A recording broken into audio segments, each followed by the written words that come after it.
Good morning, good afternoon.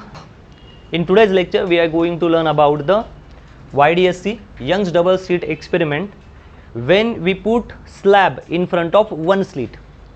YDSC हम लोगों ने ऑलरेडी पढ़ लिया है, यंग्स डबल स्लिट एक्सपेरिमेंट। तो आज का लेक्चर में हमें मेन फोकस करना है जेईई नीट में, जिस पे बहुत ज़्यादा सवाल पूछे जाते हैं इस टॉपिक पे, Young's double slit experiment with slab in front of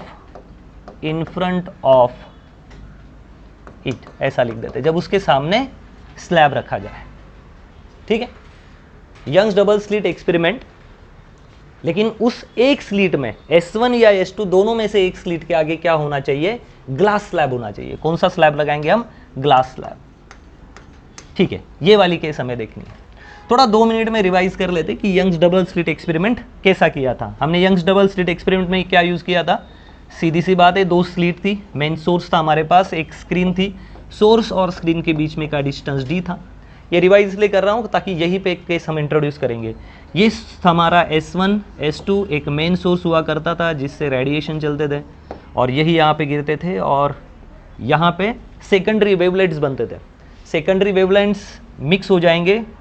ये जो डिस्टेंस था दोनों स्लीट के बीच में वाला, ये डिस्टेंस हमने माना था d, तो बिल्कुल सेंटर से कितना आएगा? d/2 तो बिल्कुल इस सेंटर पे यहाँ पे क्या बनेगा? Central bright band. और उसका कारण क्या था? Path difference. ये पाथ डिफरेंस जो है ना, पाथ डिफरेंस सेम होने के कारण यहाँ पे हमें क्या मिलता था? Central bright band. फिर ब्राइट बैंड मिलने के बाद फिर डार्क, फिर ब्राइट, फिर डार्क, फिर ब्राइट। फिर हम निकालते थे कि फिफ्थ डार्क बैंड या ब्राइट बैंड कहाँ बनेगा, तो वो डिस्टेंस हम x मान लेते थे। फिर यहाँ से वहाँ लाइट रे ट्रांसमिट होते थे और जब ये इंटरफेयर होते तो हमें पता चल जाता था। इसके अलग अलग केसेस हमने देखी है। हमने उसका फ्रिंज विड्थ, बैंड विड्थ देखी है। अगर मैं ये कहूँ कि मुझे डार्क के लिए या ब्राइट के लिए अगर उसकी केस देखनी, तो ब्राइट के लिए क्या केस थी? Central for central bright band case is like the path difference. अगर हम x मान ले, उसको अगर हम x माने तो वो आता था हमारा n लैम्बडा d/d, ये हमारा आंसर आता था। अगर मैं कहूँ कि मुझे डार्क बैंड के लिए मुझे अगर केस देखना था, तो डार्क बैंड का जो केस था, डार्क फॉर डार्क बैंड, यहाँ पे अच्छे से कर देना, फॉर ब्राइट बैंड ऐसा लिख देता हूँ।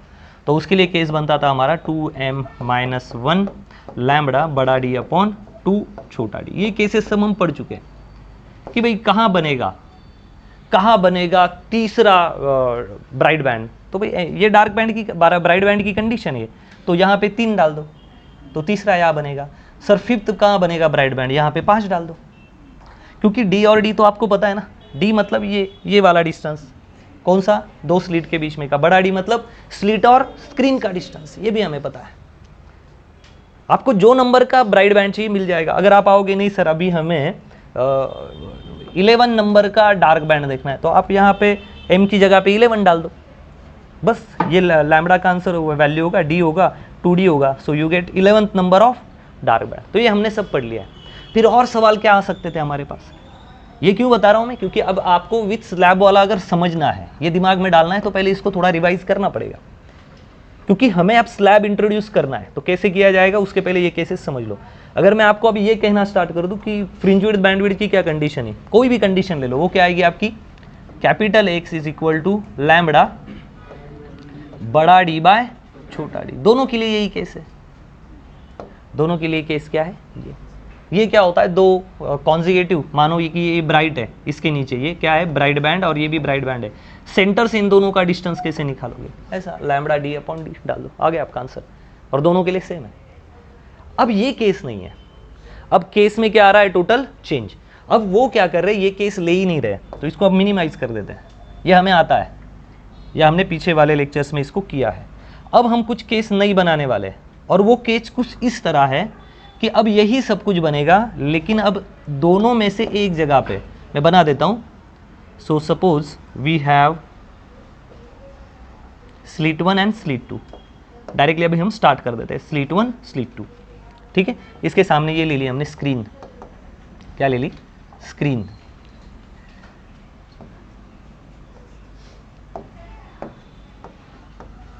ये हमारी स्क्रीन है, इन दोनों के बीच में क्या डिस्टेंस है, d।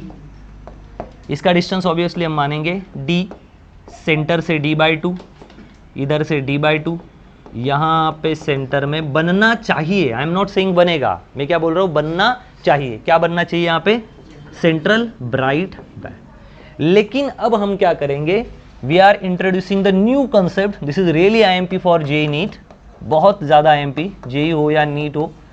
यहाँ पे क्या करेंगे, हम दोनों में से एक स्लिट के आगे एक ग्लास का स्लैब, कांच का टुकड़ा रख देंगे। कांच का क्या रखेंगे, टुकड़ा, ये रख दिया मैंने, ये ग्लास का पीस रख दिया। जैसे ही लाइट रे यहां आएगी तो लाइट रे आने के बाद यहां पे कुछ ऐसा होगा, यहां से जो सेकेंडरी वेवलेंथ निकल रही है उनके लिए तो कोई इश्यू ही नहीं है, एयर मीडिया है तो एयर में तो सबसे मैक्सिमम स्पीड है क्योंकि रिफ्रैक्टिव इंडेक्स 1 है। लेकिन जैसे ही यहां लाइट रे निकलेगी, लाइट रे को किस पे टकराना पड़ेगा, ग्लास स्लैब पे। अब सवाल ये है कि क्या सेंट्रल ब्राइट बैंड सच में यहां बनेगा, नहीं, अब यहां नहीं बनेगा। इसका मेन रीजन ये है कि जब यंग्स मॉडुलस हमने पढ़ा था, sorry Young's double slit experiment जब हमने पढ़ा था, तो यहां से जो डिस्टेंस था और यहां से जो डिफरेंस था उसका पाथ डिफरेंस कितना आया था, पाथ डिफरेंस कितना था उसका सेम। पाथ डिफरेंस मतलब यहां से जाने के लिए जो रास्ता है उसका डिस्टेंस और यहां से लाइट रे जाता है उसका पाथ का, रास्ते का डिस्टेंस जो है वो क्या था, सेम। इसलिए सेंट्रल ब्राइट यहां बना था। अब यहां पे वो नहीं होगा क्योंकि हमें यह पता है कि लाइट का स्पीड मीडिया बदलते ही बदल जाता है, लाइट का स्पीड मीडिया बदलते ही बदल जाता है। जैसे कि यह एयर है, तो अगर यहां से लाइट रे पास हो रहा है यहां से सीधा, तो उसकी जो वेलोसिटी वो होगी 3 × 10⁸। लेकिन अगर मैं यहां ग्लास स्लैब रखता हूं और लाइट अगर आती है तो उसकी वेलोसिटी बदल जाएगी। अब यहां सेंट्रल ब्राइट बन सकता था अगर ये कांच नहीं होती तो, क्योंकि यहां से जो पाथ था और यहां से जो पाथ था वो क्या बन जाता, सेम।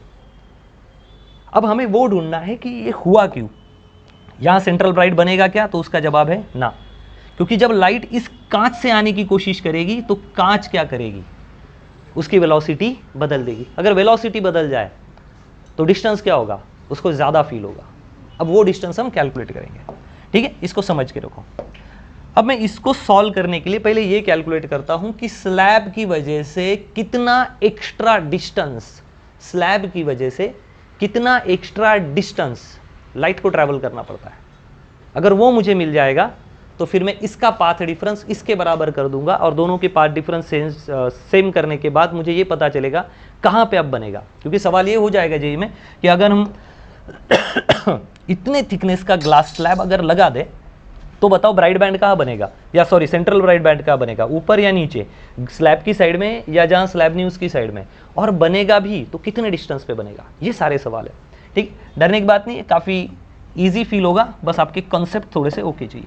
मान रहा हूँ कि एक लाइट रे जो जा रहा है, क्या मानता हूँ, एक लाइट रे, इसका नाम दे देता हूँ मैं 1, और एक लाइट रे, ठीक, यही मेथड है इसका समझने का, बहुत ईजी है भी। ये एक लाइट रे और एक लाइट रे, क्या मैं ये बोल दूँ दोनों का स्पीड सेम है क्योंकि हवा में दोनों, लेकिन मैं लाइट 1 के आगे अब क्या रख देता हूं, लाइट 2 के आगे क्या रख देता हूं, एक ग्लास का स्लैब, कांच का एक मोटा टुकड़ा, मोटा मतलब बहुत मोटा नहीं, एक लिमिट के इसके। तो ये जो कांच का टुकड़ा है, स्लैब है, इसकी जो थिकनेस है ना वो क्या है, टी। कितनी थिकनेस है उसकी, टी। ये लाइट रे पे तो कोई हम नहीं रखेंगे, लेकिन मानते हैं कि कंपैरिजन करने के लिए यहां हम कुछ भी नहीं रखेंगे, क्या रखेंगे, केवल और केवल एयर, क्या रखेंगे, एयर, जो ऑलरेडी है। लेकिन आपको कॉम्प्लेक्स ना हो कि सर अलग अलग लग रहा है, तो इसलिए मैं जानबूझ के यहाँ पे ये एक ऐसा स्लैब दिखाता हूँ, कुछ भी नहीं है, ये एयर का ही स्लैब है, कंपेयर करवाने के लिए कि जब इतने मोटे कांच से लाइट गुजर रही थी तो उतने ही एरिया से, उतने ही एरिया में लाइट थी तो लाइट रे वहां से गुजर रहा था, समझने के लिए, बाकी यहाँ एयर ही है, ठीक है।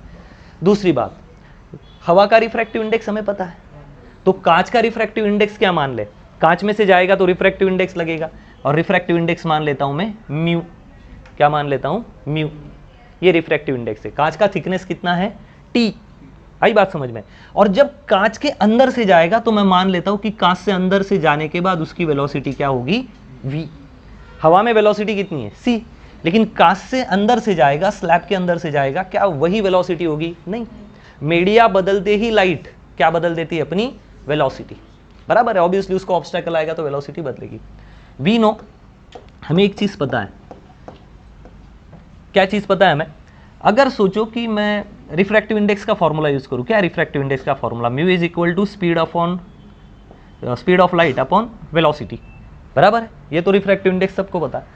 अब मैं एक काम करता हूं, मैं टाइम निकालना चाहता हूं कि मुझे ये जानना है यहां से यहां जाने के लिए कितना समय लगेगा, टाइम। मैं इस पॉइंट को नाम दे देता हूं ए, और इस पॉइंट को भी नाम क्या देता हूं? ए। इसको नाम देता हूं बी डैश, और इसको नाम दे देता हूं बी, ठीक है। तो ए से time required between A to B dash, A से लेके बी डैश तक जाने में कितना टाइम लगेगा? अब टाइम का फॉर्मूला सबको पता है, व्हाट इज टाइम? टाइम को क्या ले लेते हैं हम? अब यहाँ पे टी तो थिकनेस है, टाइम को ले लेता हूँ मैं डेल्टा टी। क्या लेता हूँ? डेल्टा टी, छोटा या डेल्टा वाला सिंपल, ये कॉम्प्लेक्स लगे तो अपना नॉर्मल डेल्टा यूज कर लो। डेल्टा टी इतना टाइम लगता है। क्या है टाइम का फॉर्मूला? जिसको टाइम नहीं आता वो याद रखना, velocity is equal to distance upon time. तो टाइम को ऊपर भेज दो, तो डिस्टेंस अपॉन वेलोसिटी। कितना डिस्टेंस है ये बताओ? टाइम कैसे निकालोगे? Distance upon velocity. तो डिस्टेंस कितना है? ये टी आया ना, ये टाइम है और ये टी डिस्टेंस है, थिकनेस है, अपॉन वेलोसिटी चाहिए। तो मुझे बताओ यहाँ इस कांच के टुकड़े में कितना वेलोसिटी है लाइट का? v। कितना वेलोसिटी है? v। आई बात समझ? फॉर्मूला यही है, साइड में लिख लो चाहिए तो। Velocity is equal to distance upon time, so time is equal to time इधर, वेलोसिटी इधर, तो x अपॉन v। तो ये टाइम है, लेकिन अभी टाइम को यहाँ हमारा एक टी नाम का सिंबल ऑलरेडी थिकनेस के लिए यूज किया जा रहा है ना, तो टाइम के लिए मैं डेल्टा टी लिख देता हूँ। So time is equal to distance, कितना डिस्टेंस जाना है उसको? t, और डिवाइडेड बाय वेलोसिटी। लेकिन क्या यहाँ से वेलोसिटी की वैल्यू पुट की जा सकती है, जो ऊपर हमने लिख के रखी है? क्या वेलोसिटी की वैल्यू ली हमने यहाँ पे? हमने यहाँ वेलोसिटी की वैल्यू ली है, क्या मैं इसी फॉर्मूले को थोड़ा रीअरेंज कर दूँ, रिफ्रैक्टिव इंडेक्स के फॉर्मूले को? v is equal to C upon mu, चल जाएगा? सर ऐसा क्यों कर रहे हो? एयर के लाइट का स्पीड अलग है, ठीक है। एयर में लाइट का स्पीड क्या है? अलग है। देखो यहां से एयर से जब लाइट आ रही है ना, तो उसका सब कुछ अलग है। जैसे ही वो कांच के अंदर जाएगी तो कांच उसको अपने हिसाब से आगे भेजेगी। आप लोग अभी यहाँ क्लासरूम में बैठे हो, आप लोग क्लासरूम में यहाँ बैठे हो, अब आप आपके घर में आपकी मर्जी से रह सकते हो, लेकिन यहाँ आपको उस कॉलेज में या कहीं पे भी उस टीचर के या उस रूल रेगुलेशन के हिसाब से रहना पड़ता है। तो कांच ने उसको कह दिया कि भाई तुम हवा में थे तो तुम्हारा रिफ्रैक्टिव इंडेक्स अलग था, फुल परमिशन थी, लेकिन अब तुम किस में आ चुके हो? कांच के अंदर। तो तुम्हें तुम्हारी वेलोसिटी छोड़ के अब हमारी वेलोसिटी से जाना पड़ेगा, क्योंकि ये क्रिस्टल से बना है। आई बात समझ में? बहुत सारे कंटेंट है। तो यहाँ से मैंने वेलोसिटी निकाली कि कांच के अंदर ये वेलोसिटी नहीं चलेगी एयर की। कौन सी चलेगी? v is equal to speed of light upon mu. Mu क्या है? Refractive index. What is refractive index? अलग मीडिया में जाने के बाद लाइट का उस मीडिया में बेंड हो जाना, उसको क्या बोलते हैं हम? Refractive index. आई बात समझ में? ये अभी बेसिक है, इसमें टाइम गवाएंगे नहीं। सो मैं क्या यहाँ टाइम की वैल्यू ऐसे पुट कर सकता हूँ, time is equal to T. What is the velocity? कांच में कितनी वेलोसिटी थी? c upon mu. तो यहाँ लिख देता हूँ c अपॉन म्यू। तो म्यू कहाँ चला जाएगा? ऊपर। तो ये आ गया मेरे पास टाइम। क्योंकि टाइम आया तो हमें कुछ फायदा होगा। कितना डिस्टेंस ट्रैवल करना है ग्लास स्लैब में? t। लेकिन उतने समय यहाँ का लाइट 1 कितना डिस्टेंस ट्रैवल कर चुका होगा? आई बात समझ में? अब ये चेक करते हैं सर, डिस्टेंस कैसे ट्रैवल कर चेक करते हैं? तो भाई velocity is equal to distance upon time, वही फॉर्मूला। तो अगर डिस्टेंस निकालना है तो टाइम को इधर भेज दो। So distance is equal to velocity into time. यही है, वही फंडामेंटल्स है। जब लाइट रे दोनों निकले थे तो दोनों मजे कर रहे थे, साथ में जा रहे थे, लेकिन इसको कोई तकलीफ नहीं हुई। ये तो नाम के लिए मैंने स्लैब बताया, ताकि यहाँ क्या हो रहा है वो कंपैरिजन करने के लिए। ये तो बेचारा एयर में ही जा रहा है ना, कोई तकलीफ नहीं है। लेकिन इसको कौन मिल गया? कांच का टुकड़ा। अब ये वाला लाइट रे पीछे पीछे देख रहा है इससे कि इसकी क्या हालत है, 1 की 2 की। तो इसको तो कोई नहीं है, तो बेचारा एकदम स्पीड से निकल रहा है, लेकिन इसको रोका गया, इसकी स्पीड को धीमा किया गया। ऑब्वियसली बढ़ेगा नहीं, एयर में ही लाइट का स्पीड सबसे ज़्यादा होता है इस प्लैनेट पे। तो कांच उसको धीरे करेगी, तो उसको ज़्यादा डिस्टेंस ट्रैवल करना पड़ेगा। समझ लो, थोड़ा सा एक्स्ट्रा, क्योंकि जब लाइट रे यहाँ बाहर आ जाएगी वो तो एयर में ही, लेकिन समझाने के लिए मैं ये बी पॉइंट कर रहा हूँ, और यहाँ से आगे जाने लग जाएगी तो मानो वो बी पॉइंट पे पहुंच चुकी है, तब इसकी लाइट कहाँ मिलेगी आपको? बी डैश पे, क्योंकि उसको रोका गया है, वो थोड़ा धीरे आ रही है। आई बात समझ? तो कितना एक्स्ट्रा समय यहाँ लगा उसको, ये कैसे निकाला हमने? We know that refractive index is light का स्पीड और उस मीडिया का स्पीड जिसमें वो जा रही है। तो ये कांच का स्पीड है, कांच में भी स्पीड था। उसके बाद हमने सोचा कि भाई यहाँ से यहाँ जाने में कितने टाइम की ज़रूरत है, तो time is equal to, time निकालना है तो मतलब हम क्या पकड़ेंगे? थिकनेस या डिस्टेंस जो टी है अपॉन वी। यहाँ इसको टाइम मत पकड़ना, ये थिकनेस है, मोटाई है कांच की, तो वेलोसिटी से डिवाइड कर दें, लेकिन वेलोसिटी की वैल्यू तो हमने इसी से निकाली, इसमें डाल दी। तो यहाँ कितना टाइम लग जाएगा? कांच के अंदर ही उसको कितना टाइम खा रहा है? वो टाइम खा रहा है लगभग टी म्यू अपॉन सी, और ये तो कितने की स्पीड से चल रहा है? अभी भी सी के स्पीड से। अब चलो हम डिस्टेंस खेलते हैं, कितना डिस्टेंस यहाँ पे ट्रैवल करेगा तब तक ये, तो मैं यहाँ लिख देता हूँ डिस्टेंस ट्रैवल्ड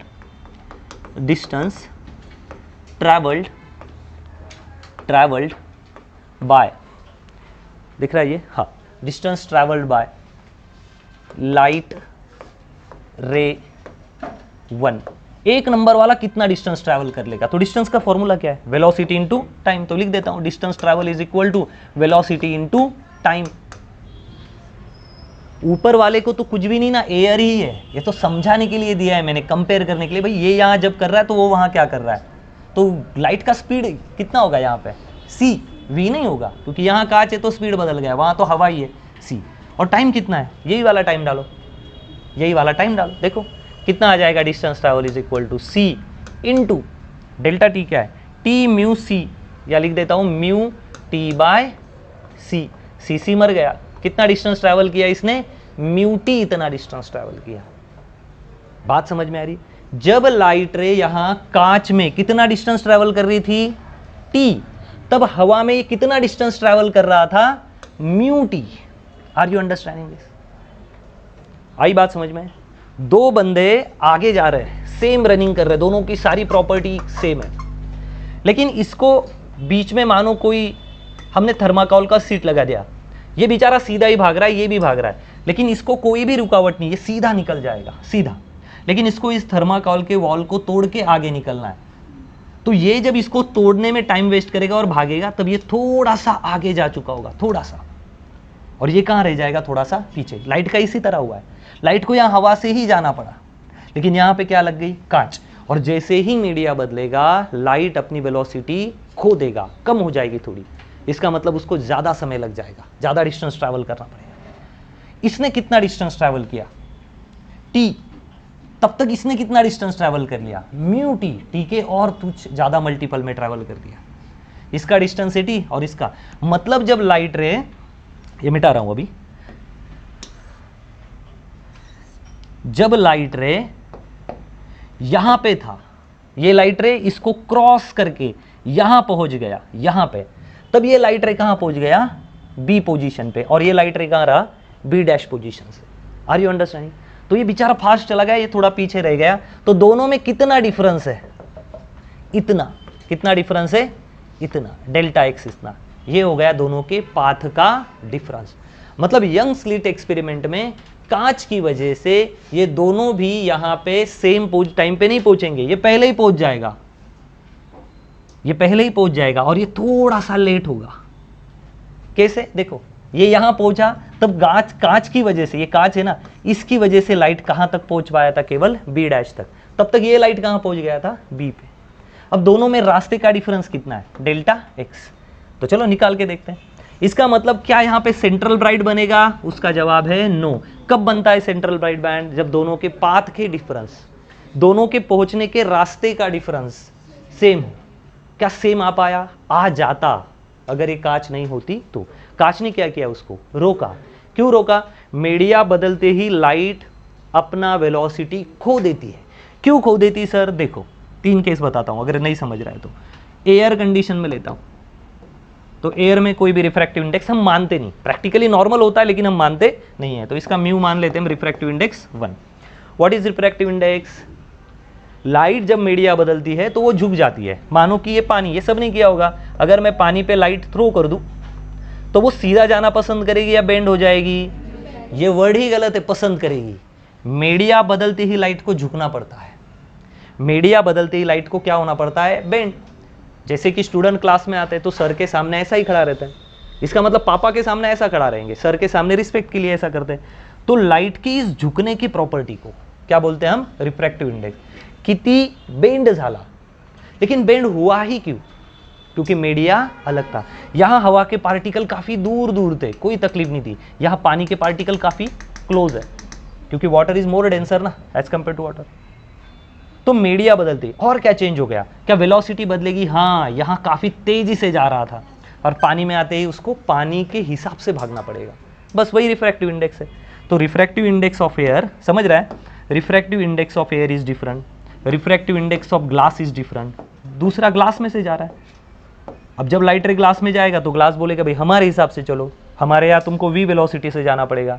यहाँ 100% फ्रीडम है, यहाँ 100% फ्रीडम है। तो ये जब लाइट रे यहाँ से फुल स्पीड में स्विंग में आगे बढ़ेगा तो थोड़ा सा पीछे रह जाएगा। अगर हम और कोई मटेरियल ले, मान मैं ऑयल का स्लैब ले लूँ, ऑयल, तो लाइट रे यहाँ से जाएगी तो ऑयल उसको और ज़्यादा रोकेगा। तो अलग अलग मटेरियल में अलग अलग रिफ्रैक्टिव इंडेक्स होने के कारण लाइट का स्पीड उस हिसाब से चेंज होगा। ये भी एक बात क्लियर होनी चाहिए, ठीक है। आगे बढ़ते हैं। अब हमें ये देखना है, अब हम ये देखना चाहते हैं कि एक्चुअल में कितना पाथ डिफरेंस है, इसको कितना ट्रैवल करना पड़ा, टी। मतलब ये यहां से स्लैब से दोनों साथ में आए थे ना, ये देखो ये भी यहां पे साथ में आया, यहां पे क्या आ गए, दोनों साथ में। ये जब यहां था तो ये लाइट रे कहा था यहां, सेम ट्रैवल कर रहे थे, इसको फिर भी हवा मिली और इसको क्या मिली, कांच। तो ये यहां से निकला और यहां पहुंच गया, कितने समय में, डेल्टा टी समय में। लेकिन ये बेचारा कहां तक पहुंचा था, केवल यहां तक। तो किसको एक्स्ट्रा डिस्टेंस ट्रैवल करना पड़ेगा, 2 नंबर को, क्योंकि इसको ज्यादा समय बीच में ही चला जाएगा। तो दोनों में कितना डिस्टेंस आ गया, मैंने मान लिया डेल्टा टी। तो चलो डेल्टा टी कैलकुलेट कर लेते हैं। So delta T becomes, sorry delta क्या माना है हमने, x. So delta x become, दोनों का सब्ट्रैक्ट कर लेते हैं। ये कितना डिस्टेंस एक्स्ट्रा जा चुका है, म्यू टी, और तब तक इसने, ये जब तक यहां तक आ गया म्यू टी तक, तो ये कितना आ चुका है, केवल टी। सो डेल्टा एक्स जो कि है हमारा पाथ डिफरेंस, कितना एक्स्ट्रा रास्ता ट्रैवल करना पड़ेगा इसको, और क्योंकि ये कहां पहुंच चुका है, बी पे, और इसको कितना एक्स्ट्रा रास्ता ट्रैवल करना है अभी भी, एक्स डी, तब जाके ये बी डैश किसके पास पहुंच जाएगा, बी के पास। क्या बी रुकेगा, नहीं, बी और आगे बढ़ जाएगा तब तक। तो हमेशा दोनों में कितना रास्ता रहेगा, बी इतना। मानो कि दो साथ पढ़ रहे कि स्कूल में, साथ एक ही क्लास में, लेकिन एक बंदा कहीं से गलती से फेल हो जाए तो इसका दोस्त मानो 7th में चला गया, तो इसका जो जिगरी दोस्त है वो कहाँ रह जाएगा, 6 में। कितना डिफरेंस है दोनों में, 1। जब ये 8 में जाएगा, ये कितने में आएगा, 7th में। तो डिफरेंस कितना है, हमेशा 1। वही इसका भी पाथ डिफरेंस की स्टोरी हम सुन रहे हैं। तो पाथ डिफरेंस कितना है, डेल्टा एक्स, तो वो हो गया mu t minus mu, sorry mu T, इसने कितना ट्रैवल किया, म्यू टी, और इसने किया टी, तो क्या आ जाएगा, टी कॉमन आ जाएगा, और ये क्या आ जाएगा, म्यू माइनस 1। ये हो जाएगा आपका नया पाथ डिफरेंस। ये क्या आपका नया पाथ डिफरेंस, ठीक है। समझ लो इसको, एक बार कॉपी कर लो, फिर आगे बढ़ते हैं, ठीक है। तो ये आ गया एक्स्ट्रा। इसका मतलब मैं यहां से ये बात कर सकता हूं कि दोनों का पाथ डिफरेंस सेम नहीं है, सेम नहीं है। तो दोनों का पाथ डिफरेंस सेम ना होने के कारण सेंटर पे ब्राइट बैंड नहीं बनेगा, सेंटर पे ब्राइट बैंड नहीं बनेगा, ये हमें क्लियर हो रहा है। सेंटर पे ब्राइट बैंड नहीं बनेगा, ठीक है। दोनों का पाथ डिफरेंस 0 नहीं आ रहा है, ये थोड़ा सा लेट पहुंच रहा है, थोड़ा जल्दी पहुंच रहा है, तो यहां ब्राइट बैंड नहीं बनेगा। तो ब्राइट बैंड कहां बनेगा, एक तो ऊपर बनेगा, वो बाद में पता चलेगा, एक तो थोड़ा सा ऊपर बनेगा, एक तो थोड़ा सा नीचे बनेगा। मान लेते हैं, क्या मान लेते हैं हम, कि यहां कहीं जाके बैंड बन रहा है। कहां पे, यहां कहीं जाके, उस पॉइंट को हम कुछ मान लेते हैं, मानते कि ये वाला पॉइंट है, वो ये वाला कौन सा पॉइंट है, P1, यहां पे जाके सेंट्रल ब्राइट बैंड बनने वाला है, ऐसा मान लेते हैं। यहां तो नहीं बनेगा क्योंकि दोनों का पाथ डिफरेंस सेम नहीं, पाथ डिफरेंस अगर रास्ते का अंतर सेम हो तो यहां बन जाता। अब जबकि यहां पे हमें पता चला कि ये कितना आगे बढ़ रहा है, ये लाइट रे, डेल्टा एक्स, और ये कितना पीछे चल रहा है, डेल्टा एक्स। क्यों, स्लैब की वजह से, वही तो हम निकालना चाहते हैं, ये सारा मैथ्स उसके लिए। यहां पे बनेगा ऐसा लग रहा है। चलो अगर यहां पे बन रहा है तो हम लाइट रे खींच ही लेते हैं यहां से।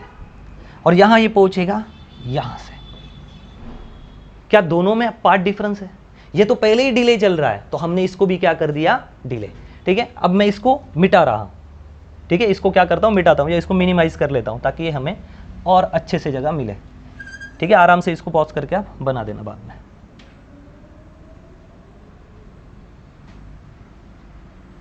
ठीक है, इस डायग्राम को रफ कर रहा हूं और नहीं बनाता हूं ताकि हमें थोड़ा सा समझ में आए।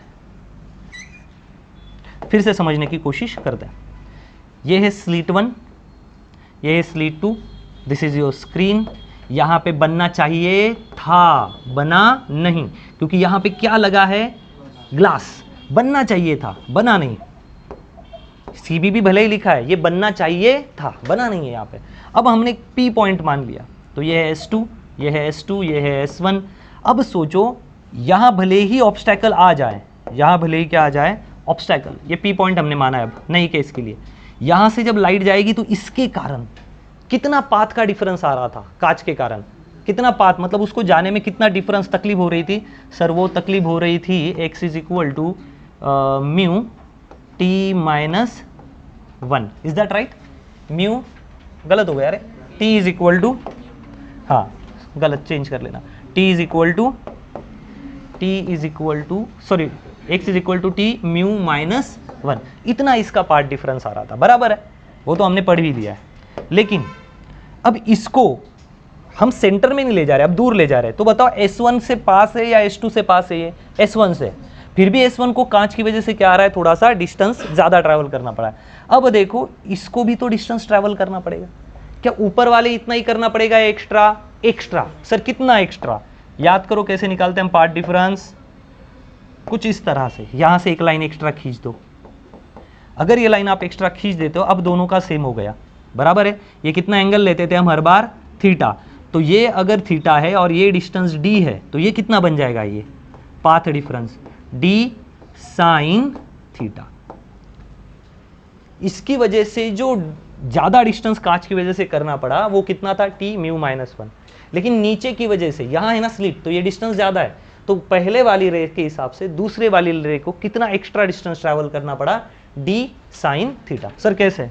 देखो ये लाइट रे और ये एक लाइट रे, बराबर है। बताओ कौन पहले गया, ये S1 है, ये S2 है, ये पॉइंट P1 है। समझ लो दोनों में पार्ट डिफरेंस है या नहीं है? है। ये मानो 2 सेंटीमीटर की लाइन है, ये 3 है, तो कैसे सेम करें? सर एक 90 डिग्री वाली लाइन खींच दो, ये वाली लाइन। अब देखो इसको भूल जाओ, अब सेम लग रहा है दोनों, बिल्कुल। तो कितना डिस्टेंस है? सर ये वाला एक्स्ट्रा है। तो ये अगर थीटा है, ये d है, ये थीटा है और ये d है, तो ये डिस्टेंस कितना होगा? ट्रायंगल बना लो, ये d, ये आपका थीटा, तो लगा हुआ sine theta is equal to front side, ये फ्रंट साइड है ना, पता नहीं, मान लेते x is equal to hypotenuse. Hypotenuse कितना है? d, तो d उधर चला गया, क्या बना, d sine theta is equal to x। तो ये वाली लंबाई कितनी होगी, x is equal to d sine theta. सी लगा, साइन थीटा लगाना है। साइन थीटा मतलब front side upon hypotenuse d। तो फ्रंट साइड की वैल्यू निकालनी, फ्रंट को मैंने मान लिया फिलहाल x, तो x अपॉन d, तो भाई x को यही रखो, d को इधर भेज दो, तो x की वैल्यू, इसकी वैल्यू कितनी बन गई आपकी, d साइन थीटा। कितनी बन गई, d साइन थीटा। मतलब जब इसको एक्स्ट्रा डिस्टेंस कितना ट्रैवल करना पड़ रहा था स्लैब की वजह से, t म्यू माइनस 1, तब इसको एक्स्ट्रा कितना डिस्टेंस ट्रैवल करना पड़ रहा था, d साइन थीटा। क्यों कर रहे हैं हम भाई? इसको अगर डिले हो रहा है ना, तो हम क्या करते हैं, इसको भी डिले कर देते हैं। तो ये भी डिले और ये भी डिले, दोनों अगर सेम हो जाए तो क्या मिलेगा, पार्ट डिफरेंस दोनों का क्या हो जाएगा, सेम। ये अगर 2 सेकंड लेट हो रहा है तो इसको भी कितना लेट कर दो, 2 सेकंड, तो भी दोनों का पार्ट डिफरेंस क्या हो जाएगा, सेम। तब हमें चांस है कि हम ब्राइट बैंड मिला सकते हैं। Are you understanding? Due to glass this ray get delayed, this ray has to या have to travel the sum of, क्या बोल सकते हैं, large distance. And what is the extra distance, that is t u minus 1। और path difference same चाहिए ना, ये अगर लेट हो रहा है तो इसको भी थोड़ा लेट करो, तो हमने इसको कितना लेट किया, d साइन थीटा इतना लेट किया। तो ये भी लेट, लेकिन ये कितना लेट, इतना, और ये कितना लेट, इतना। अगर ये इनका दोनों का लेट या दोनों का एक्स्ट्रा डिस्टेंस सेम हो जाए तो क्या चांस है यहाँ पे ब्राइट बैंड बनेगा। ये समझ गया? इसको निपटा देते अभी,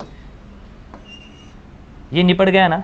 अब हमने एक लाइन और हम ऐड कर लेते हैं, extra distance travelled by ray 1, रे कौन सा था वो, रे 2 इज इक्वल टू, अगर इसने जो एक्स्ट्रा डिस्टेंस ट्रैवल किया ये भी उतना ही एक्स्ट्रा जाए तो दोनों की फेज क्या हो सकती है, मैच। तो मैं लिख देता हूं extra distance travel by ray 2 is equal to extra distance travelled by ray 1। अभी ऐसे डैश डैश समझ लिया, वही लिखना है, केवल रे 1 लिखना है। तो कितना एक्स्ट्रा डिस्टेंस इसने ट्रैवल किया है, t is equal to, sorry I am really sorry, t is equal to t in the bracket mu minus 1, और इसने कितना एक्स्ट्रा ट्रैवल किया है, d साइन थीटा। लेकिन मुझे d साइन थीटा नहीं चाहिए, मुझे d tan थीटा लाना है यहाँ पे। क्यों? उसका कारण है,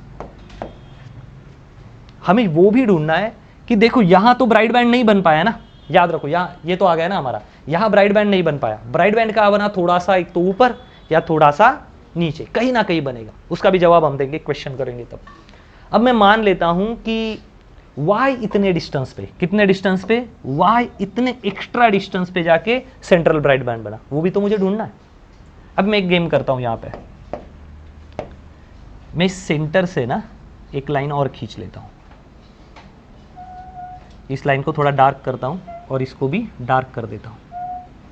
आई बात समझ में? ये केवल मोटी लाइन के पास आप ध्यान देना है। और ये जो एजम्पशन में सिखा रहा हूं ना, ये ऑलरेडी हमारा YSD में हो चुका है, बराबर है। ये भी एंगल कितना आएगा, ऑब्वियसली थीटा, ठीक है। अब तब उस केस में हमने माना था साइन थीटा इज अप्रोक्सीमेटली, याद करो थीटा मान लिया था हमने, क्या माना था, sign theta is approximately theta, और टेन थीटा को भी क्या माना था हमने, अप्रोक्सीमेटली थीटा। अगर दोनों ही थीटा थीटा है ना, सिंगल स्लिट का एक्सपेरिमेंट भी याद करो, हमने साइन थीटा को भी अप्रोक्सीमेटली क्या माना था, थीटा, और tan थीटा को भी अप्रोक्सीमेटली थीटा माना था। जब एंगल वेरी वेरी स्मॉल हो, जब एंगल स्मॉल हो, वेरी स्मॉल हो, तो दोनों थीटा के आते हैं लगभग सेम। तो क्या मैं साइन थीटा की जगह पे tan थीटा लिख सकता हूं? Yes. So t is equal to mu minus 1 is equal to d tan theta. But tan theta क्या है यहाँ पे, लगाओ यहाँ tan थीटा क्या है, इस ट्रायंगल में लगाओ ब्लू वाले, tan theta is equal to y upon d, front side upon adjacent side. तो tan थीटा क्या मिला मुझे यहाँ, tan theta is equal to y upon d। Are you understanding this? Theta अगर स्मॉल हो तो साइन थीटा क्या और tan थीटा क्या, एक ही ना। तो मैंने साइन थीटा की जगह पे क्या लिख दिया, थीटा, सॉरी साइन की लिखा tan थीटा। लेकिन इस ट्रायंगल में ब्लू वाले, इसमें tan क्या आएगा, theta is equal to front side upon adjacent side, so y upon d। तो मैं tan थीटा की जगह y अपॉन d लिख सकता हूँ क्या। हमें ढूंढना क्या है कि सर ठीक है ना, यहाँ पे सेंट्रल ब्राइट बैंड नहीं बन रहा है, तो कहीं ना कहीं तो बन रहा होगा ना। तो बताओ सेंटर वाली पोजीशन से कहाँ बन रहा हो, वो डिस्टेंस ढूंढना है। इसलिए यहाँ पे जानबूझ के tan थीटा लाया। अब ये tan थीटा की वैल्यू यहाँ डाल देते हैं। देखो y is equal to, sorry t is equal to t, sorry t is equal to t mu minus 1 is equal to d। tan theta की क्या वैल्यू है, y अपॉन d। तो मुझे y ही तो ढूंढना था, y ही तो क्या करना था, ढूंढना था। तो y को यही रखता हूं और इसको ऊपर भेज देता हूं। तो यहाँ d डिवाइड है, ऊपर जाके क्या होगा, मल्टीप्लाई। तो म्यू माइनस 1, ये d ऊपर गया, d t अपॉन छोटा d। ये वो कंडीशन है, ये वो डिस्टेंस है y, जहां पे अब क्या मिलेगा हमें, नया सेंट्रल ब्राइट बैंड। क्या मिलेगा, नया central bright band y position पे। क्या किया हमने, कुछ भी नहीं किया। ये तो इक्वेशन समझ रहे हो ना। यहां पे ब्राइट बैंड नहीं बनने का कारण क्या है, पाथ डिफरेंस सेम नहीं था, क्योंकि इसको थोड़ा लेट हो रहा था कांच की वजह से। हमने क्या किया, इसको भी लेट कर दिया, क्योंकि इसका खड्डा जो स्लिट है ये ऊपर है और इसका कहाँ है, नीचे। तो इसका लेट और इसका लेट, इसका extra distance is equal to इसका एक्स्ट्रा डिस्टेंस। इसका एक्स्ट्रा डिस्टेंस कितना कांच की वजह से सर, ये, और इसका एक्स्ट्रा डिस्टेंस कितना, ये। दोनों को क्या कर दिया, इक्वेट। अब साइन थीटा की जगह पे मैंने क्या डाल दिया यहाँ पे, tan थीटा। समझ रहे हो, साइन थीटा की जगह पे क्या डाल दिया हमने, tan थीटा।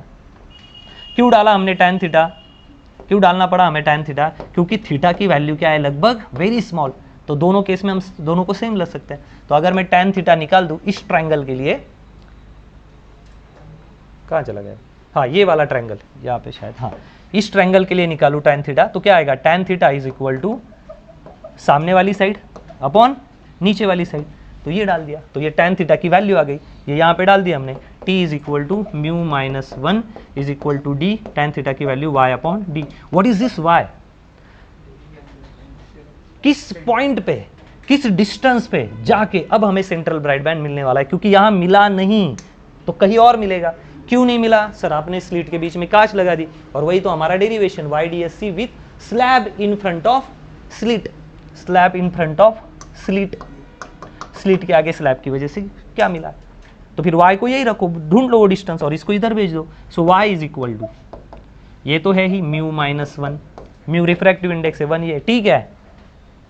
थिकनेस ऑफ, कहाँ गई वो, थिकनेस ऑफ स्लिट, स्लिट नहीं, थिकनेस ऑफ स्लैब ग्लास का, तो म्यू माइनस 1 रख दिया, ये डी ऊपर चला गया कैपिटल डी, और ये थिकनेस यहाँ है डिवाइडेड बाय ये छोटा डी। ये वाला वो नया लोकेशन है जहां पे अब ब्राइट बैंड मिलेगा, जहां पे क्या मिलने वाला है, अब नया ब्राइट बैंड। यहां पे अब हम ब्राइट बैंड बना देते हैं। सर ये शिफ्ट क्यों हो गया? स्लैब की वजह से। कहां आना चाहिए था? यहां। कितना ऊपर शिफ्ट हो गया है? T. y is equal to mu minus 1 d, d होता है दोनों का डिस्टेंस, टी होता है उस कांच का थिकनेस। ये देखो ये टी है, थिकनेस आ रहा है दिमाग में, भले डायग्राम में छोटा दिख रहा होगा, divided by distance between the holes of slit. यहां से हम करेंगे। आ रही बात समझ में? कॉपी करो इसको फटाफट, कॉपी करो। सो क्या ना इसे, क्या मैं अभी ये हो गया ना आपका, हाँ, क्या ना इसे central bright band is shifted, क्या मैं बोल सकता हूं central bright band is shifted, shifted D लगाना, शिफ्टेड टू डिस्टेंस y। जो यहां आने वाला ब्राइट बैंड था वो कितना शिफ्ट हो चुका है, अब y डिस्टेंस पे जा चुका है, and that is your mu minus 1 बड़ा डी टी मल्टीप्लाइड बाय छोटा डी। एक न्यूमेरिकल करेंगे, एक न्यूमेरिकल बनाएंगे, और न्यूमेरिकल अगर हमें आ जाए तो हम इस टॉपिक को समझ गए। अब सबसे बड़ा हम रट्टा नहीं मारेंगे, हम उसका नॉमेनक्लेचर बना देंगे, थोड़ा नाम भी दे देंगे, नेम दे देंगे उसको। अब नेम देते हैं, what is mu? Refractive index, 1 तो 1 है, D distance between slit and screen, T thickness of glass slab, and D is slit का डिफरेंस। एक सवाल बनाते हैं इसके ऊपर, ठीक है? अगर ये आ गया होगा तो कुछ पार्ट हमें रफ करना पड़ेगा, या यही मैनेज करने की कोशिश करते हैं, अगर अच्छे से दिख रहा होगा तो। In YDSE, in Young's double slit experiment, in double glass slab आ रहा है, ये दिख रहा है क्या? In Young's double slit experiment a glass slab of refractive index, glass slab of refractive index 1.5, एक ग्लास स्लैब है और जिसका खुद का रिफ्रैक्टिव इंडेक्स कितना है? 1.5, is kept at slit S1, उसको S1 के पास रख दिया गया, एक ग्लास के पीस को लाके S1 स्लिट के पास रख दिया गया, जिसका रिफ्रैक्टिव इंडेक्स कितना है? 1.5। Distance between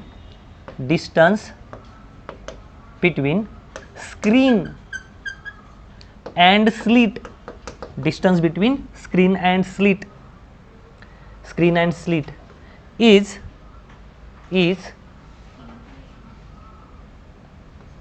10 metre, is 10 metre. Screen और स्लिट के बीच में का डिस्टेंस कितना डाल दिया हमने?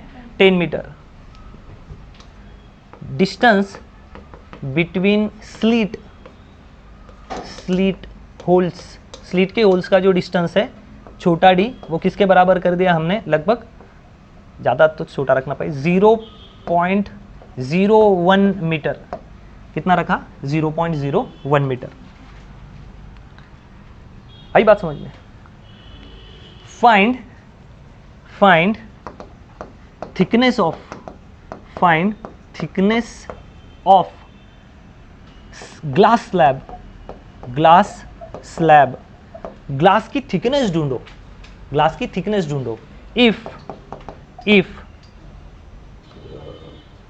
नहीं, हम गैस की slab at find thickness of glass slab if 2 minute, थोड़ा उसको मॉडिफाई करता हूँ. Glass slab if central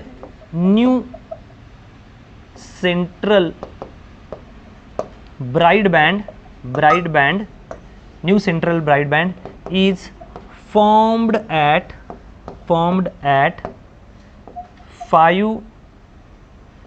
5 meter from center of screen. ये वाला प्रॉब्लम करेंगे आप. थोड़ा कॉम्प्लेक्स है लेकिन मुझे नहीं लगता कोई इसमें हेवी चीज लगनी चाहिए. इन YDSC अच्छे से पढ़ लो, अभी पहले लिख लो आप, ठीक ना, एक बार लिख लो फिर हम पढ़ते हैं. इन YDSC a glass slab of mu 1.5, एक ग्लास स्लैब डाल दिया हमने और उसका रिफ्रैक्टिव इंडेक्स दे दिया. केप्ट एट स्लिट 1, S1 की पोजीशन पे रख दिया. Distance between the screen and slit मैंने सोने के लिए बोल दिया, स्लिट इज 10 मीटर. तो इन दोनों के बीच में का डिस्टेंस 10 मीटर है. The distance between the this two slit hole is 0.01 metre. Find the thickness of glass कितनी मोटी है वो बताओ. If new central bright band is from 5 metre from the centre of screen. ठीक है, आई बात समझ में. ये सब कुछ हमें दे के रखा है. अब उसको आगे सॉल्व करते हैं. देख लो एक बार, अगर आ रहा है तो अच्छी बात है. चलो इसको सॉल्व करने की कोशिश करते हैं.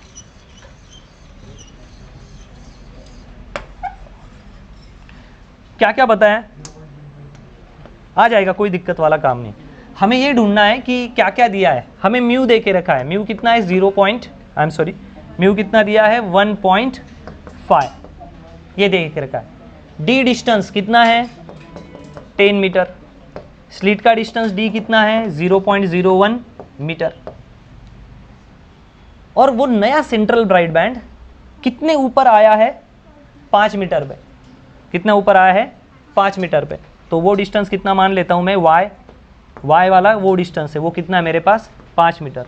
तो बताओ ग्लास की थिकनेस कितनी होगी. तो क्या फॉर्मूला लगाएंगे हम, जो अभी हमने ढूंढा है. क्या है formula, y is equal to mu minus 1 d t d, छोटा डिस्टेंस, इस वैल्यू में डाल दो. तो y की वैल्यू कितनी है हमारे पास, 5 मीटर. ये y की वैल्यू है 5 मीटर.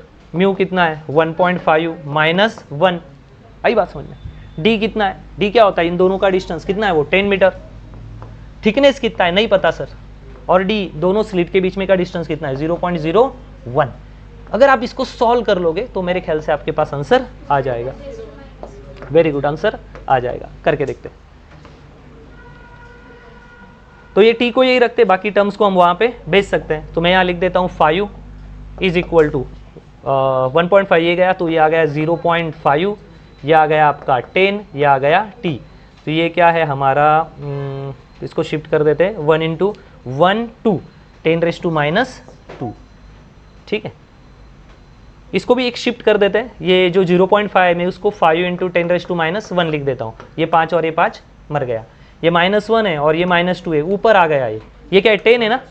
तो ये +1 ही है यहाँ पे, ये और ये मर गया. -1 ऊपर आगे क्या हो गया, -2 ऊपर आगे क्या हो गया, +2.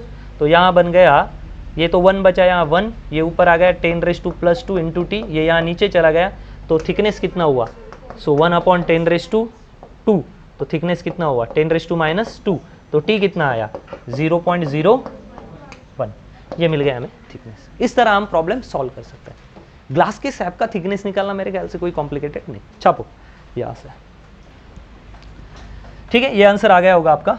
अब यहाँ से क्या करते हैं, ये प्रॉब्लम आप कॉपी कर लेना. इसको मिटा देता हूँ मैं फिलहाल, हमें प्रॉब्लम की कोई ज़रूरत नहीं. इस तरह से आप प्रॉब्लम आराम से सॉल्व कर सकते हो.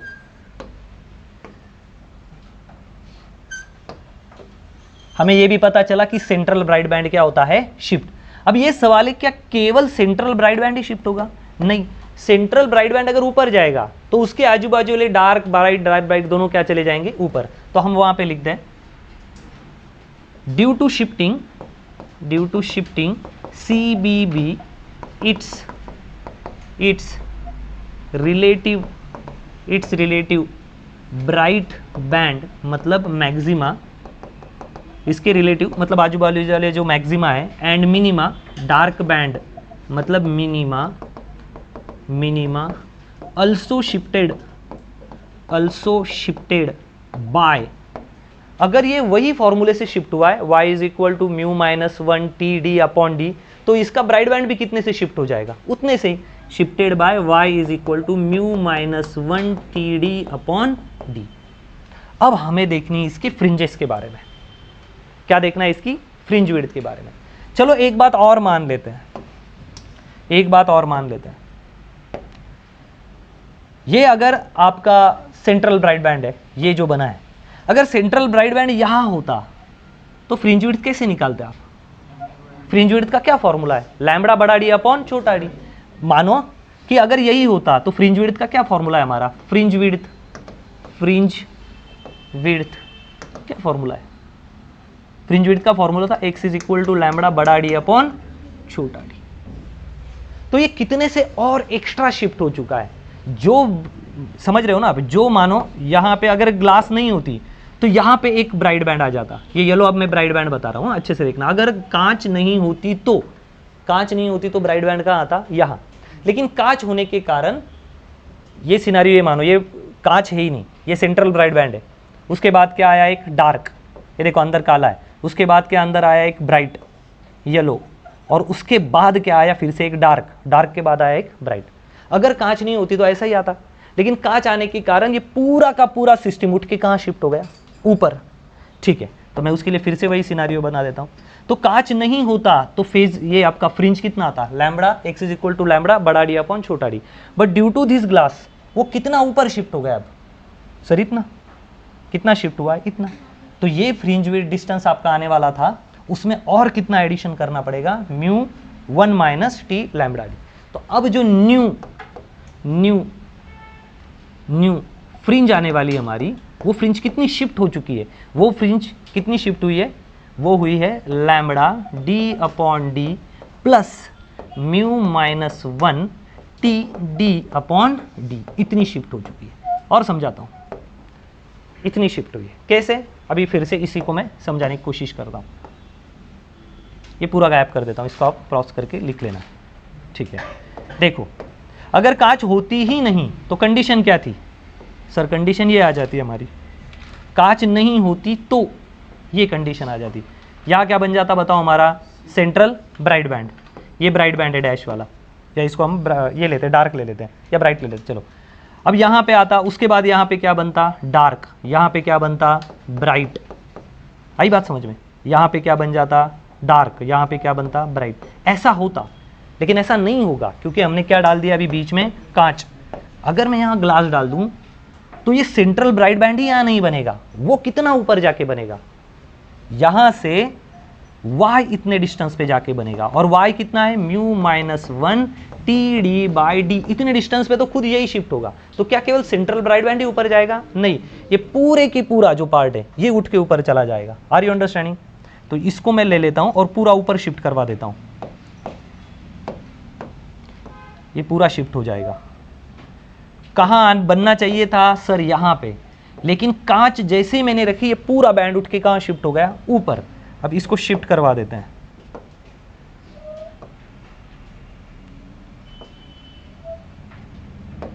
ये कहां शिफ्ट हो गया, सारा के सारा ऊपर। Are you understanding this? यहां बना देता हूं, थोड़ा आगे बना देता हूं। देखो, ये सेंट्रल ब्राइट बैंड है, वो बनना चाहिए था यहां पे, यहां, लेकिन ये कितना डिस्टेंस ऊपर शिफ्ट हो गया, अब y डिस्टेंस दिख रहा है, ये सेंट्रल ब्राइट बैंड, ये है यहाँ पे सेंट्रल ब्राइट बैंड, कितना डिस्टेंस शिफ्ट हो गया ऊपर, किसकी वजह से, कांच की वजह से। तो केवल सेंट्रल ऊपर गया क्या, नहीं, इसके बाजू का जो डार्क था, ये देखो यहाँ आ गया, इसके बाजू का जो ब्राइट था वो कहाँ आ गया, ऊपर आ गया। मतलब पूरा की पूरा जो पूरा पैटर्न है ना, वो क्या हो जाएगा, शिफ्ट। एक्चुअली यहाँ पे क्या था उसका वैल्यू, उसके फ्रिंज का वैल्यू क्या था, y d upon, I am sorry, क्या वैल्यू था हमारा, लैम्बडा, वाई नहीं, लैम्बडा डी अपॉन डी, ये थे हमारी फ्रिंज का डिस्टेंस। लेकिन कांच रखते ही और कितना शिफ्ट हो चुका है वो, y, तो y उसमें ऐड करवा दो, mu minus 1 t d by d, ये हो गया उसकी नई फ्रिंज, ये क्या हो गई उसकी नई फ्रिंज। तो पहले वाली मानो अभी यहाँ पे जाते हैं, यहाँ पे अगर हम ये वैल्यू ले लेंगे, ऊपर एक्स्ट्रा गई है ना, तो इसको ले लेता हूँ मैं y पहला ब्राइट, ये ब्राइट मानता हूँ मैं पहला ब्राइट, और ये आगे वाले का जो आएगा ये सेंट्रल को ही पकड़ लेता हूँ, तो ये, या फिर ऐसा भी कर सकते हैं कन्फ्यूजन ना होने के लिए, अगर ये मान लूँ मैं कि ये y जो है ये हमारा y1b है, मतलब पहला ब्राइट बैंड, तो उसकी वैल्यू क्या आई आपकी ये वाली, तो आगे वाला क्या होगा उसकी वैल्यू पकड़ेंगे हम n+1, और उन दोनों का कैलकुलेशन हम कर सकते हैं। तो फ्रिंज हमारी कहाँ बनेगी अभी yd + d + μ-1 td/d पे। ये क्यों ऐड हुआ, क्यों अगर ये नहीं होता क्लास तो ये हमारी वैल्यू थी, लेकिन ग्लास आने से और कितना डिस्टेंस शिफ्ट करना पड़ा, y डिस्टेंस शिफ्ट करना पड़ा, तो y को हमें क्या करना पड़ेगा ऐड। ये होगा हमारा ब्राइट बैंड। सर अब डार्क के लिए लेके देखो, अगर यहाँ पे अगर कांच नहीं थी तो यहाँ पहला डार्क बैंड बना था, किस कंडीशन पे डार्क बैंड बनता है हमारा, सर डार्क बैंड बनता है हमारा x = λd/2d पे, छोटा d, आई एम सॉरी, कहाँ बनता है यहाँ पे λd/2d पे, लेकिन और ये ऊपर शिफ्ट हो गया कांच डालते ही, तो हमारा फ्रिंज फॉर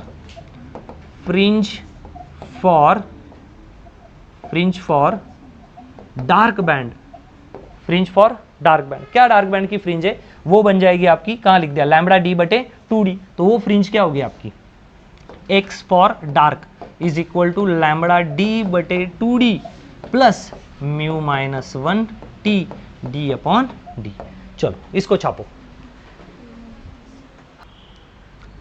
ठीक है छाप लिया। अब देखो यहां तक हम पहुंच चुके, अभी अगर फिर भी यहाँ थोड़ा कंफ्यूजन हो रहा है, आपको समझ गया ना, पूरा की पूरा जो बैंड जो यहाँ दिखने वाला था वो ही शिफ्ट हो गया है, फिर भी कंफ्यूजन हो तो मैं और थोड़ा सा क्लियर करवाने की कोशिश करता हूँ, इसको मिटा रहा हूँ मैं, अब ये सारी चीज़ों की हमें कोई ज़रूरत नहीं है, मैं पूरी स्क्रीन क्लियर नहीं कर लेता हूँ और समझने की कोशिश करो, एक बार और ट्राई करते हैं। ये हमारा एक्सपेरिमेंट का स्टार्टिंग था, जहाँ पे हमने स्लीट ली है ना, थोड़ा फास्ट जाते हैं, यहाँ पे सेंट्रल ब्राइट बैंड बनने वाला था, अगर यहाँ से लाइट रे, अगर हम कांच इंट्रोड्यूस नहीं करते, कांच होता ही नहीं, तो हमारा बैंड कहाँ बन जाता, यहाँ पे बैंड यहाँ पे बन जाता, फिर यहाँ पे ब्राइट बनता, फिर यहाँ पे डार्क, फिर यहाँ पे ब्राइट, फिर यहाँ पे डार्क, ऐसा ही चलता। लेकिन ये नहीं हुआ क्योंकि हमने यहाँ पे रख दी कांच का एक स्लैब, इसकी वजह से सेंट्रल ब्राइट बैंड यहाँ बना ही नहीं। सर अब बना नहीं तो कहाँ गया, ये कहाँ, इस कांच की वजह से कहाँ शिफ्ट हो गया, इस पॉइंट पे, और कितने डिस्टेंस पे शिफ्ट हुआ, y डिस्टेंस पे। सर कैसे निकालेंगे, μ-1 t/d/d, इतने डिस्टेंस पे वही शिफ्ट हो गया, खाली ब्राइट बैंड नहीं शिफ्ट हुआ, ये पूरा की पूरा जो स्ट्रक्चर था ना यही कुछ शिफ्ट हो गया। ठीक है, ये थोड़ा सा बना लेते हैं ताकि कंफ्यूजन ना रहे। अब मानो कि यही पूरे स्ट्रक्चर को उठाया और ऊपर रख दिया, तो कैसे बनेगा, सेंट्रल ब्राइट बैंड कहाँ बना है, यहाँ पे, ये हो गया आपका सेंट्रल ब्राइट बैंड, ये सेंट्रल ब्राइट आ गया, आई बात समझ में, ये सेंट्रल ब्राइट, तो ये उसके ऊपर का ये डार्क, उसके ऊपर का ये वाला ब्राइट, इसके नीचे फिर से एक डार्क, फिर से एक ब्राइट, आप समझ रहे हो। ये इसकी जगह पे, अभी थोड़ा डायग्राम मेरा कॉम्प्लिकेटेड लग रहा है, ये इसकी जगह पे यहाँ बनने की बजाय ऊपर बना है। ठीक है, इसका मतलब उसकी पोजीशन क्या हो गई, इसकी पोजीशन क्या हो गई, इसकी पोजीशन क्या थी जब ये यहाँ बना, तो इसकी कंडीशन आप याद करो, हमने दो केसेस ली थी, एक ली थी केवल ब्राइट बैंड के लिए, ब्राइट बैंड का ये जो लोकेशन है, मानो ये पहला ब्राइट बैंड कहाँ बना होगा, मैं आपसे पूछता हूँ, first bright band just after central bright band जहां बना है उसके बिल्कुल बाजू का ब्राइट बैंड कहां बना होगा। तो क्या कंडीशन थी हमारी कंडीशन थी x is equal to 2n λ/2। क्या थी हमारी कंडीशन, 2n λ/2। ठीक है, ये था हमारा एक्चुअली पाथ डिफरेंस, और ये किससे कंपेयर करवाया था हमने, ये कंपेयर करवाया था हमने x, path difference is equal to x छोटा d अपॉन बड़ा D के साथ। तो ये 2 मर गया था, और हमें जो पाथ डिफरेंस आया था, मैं उसको डेल्टा मान लेता हूं, वो क्या आया था हमें, लैम्बडा को यही रखते हैं, n, ये बड़ा D ऊपर शिफ्ट कर देते हैं, बड़ा D अपॉन छोटा d, ये था हमारा पार्ट डिफरेंस। आई बात समझ में? तो अगर मैं ये आपसे पूछूं, ये समझ में आया? ये समझ में आया? बहुत चिंदी सी बात है, समझ लो, फिर से समझाता हूँ। देखो थोड़ा बड़ा वीडियो बन रहा है, कोई बात नहीं। पाथ डिफरेंस क्या है भाई हमारा? इसके लिए आपको ना यंग्स डबल स्लिट के एक्सपेरिमेंट का जो लास्ट वाला वीडियो है ना, एक बार उसको बहुत डिटेल में देखो, उसके जो पूरा डेरिवेशन है एक पेज पे आपके सामने रखो और फिर इसको देखना। पार्ट डिफरेंस क्या आता है? X D upon D. और ब्राइट बैंड के लिए, ब्राइट बैंड की कंडीशन में वो किसके इंटीग्रल मल्टीपल होता है? Sir even multiple. और इवन मल्टीपल कैसे लिखते हैं? N lambda by 2, 2n lambda by 2। तो ये 2 मर गया। तो अगर मुझे पाथ डिफरेंस चाहिए, ठीक है, x चाहिए, तो मैं इसको ऊपर भेज देता हूँ। x is equal to d ऊपर गया, n lambda d by d, ये फॉर्मूला आया। अब मैं आपसे सवाल पूछता हूं, बताओ ब्राइट बैंड के बाजू का पहला ब्राइट बैंड का आएगा, सेंट्रल ब्राइट बैंड के बाजू का पहला, तो n में कितनी वैल्यू डाल देना? पहला, फर्स्ट। तो क्या आएगा? x is equal to 1 lambda D upon d. अब मैं पूछता हूं, बताओ, आपसे पूछता हूं कि दूसरा ब्राइट बैंड कहां आएगा? तो आप डालोगे यहां पे 2, तो x is equal to 2 lambda d by d. यही आ रहा था ना, यही आ रहा था हमारा, ठीक है? आई बात समझ में? जब हम डार्क बैंड की कंडीशन लेते हैं, तो डार्क बैंड की कंडीशन क्या आती है? डार्क बैंड की कंडीशन क्या आती है? डार्क बैंड की कंडीशन आती है आपकी x ट्वाइस m-1 लैम्बडा बड़ा डी अपॉन छोटा डी। अब मैं आपसे पूछता हूं, बताओ पहला डार्क बैंड का होगा, तो n की वैल्यू क्या डालना है आपको? m की वैल्यू क्या डालना है? 1। तो अगर मैं यहाँ 1 डाल दिया तो क्या बनेगा? ये 1, तो ये 2 इंटू 1 2, 2 माइनस 1 1, तो ये क्या आएगी? लैम्बडा डी बाय डी पे। अब मैं m की वैल्यू 2 डाल देता हूँ।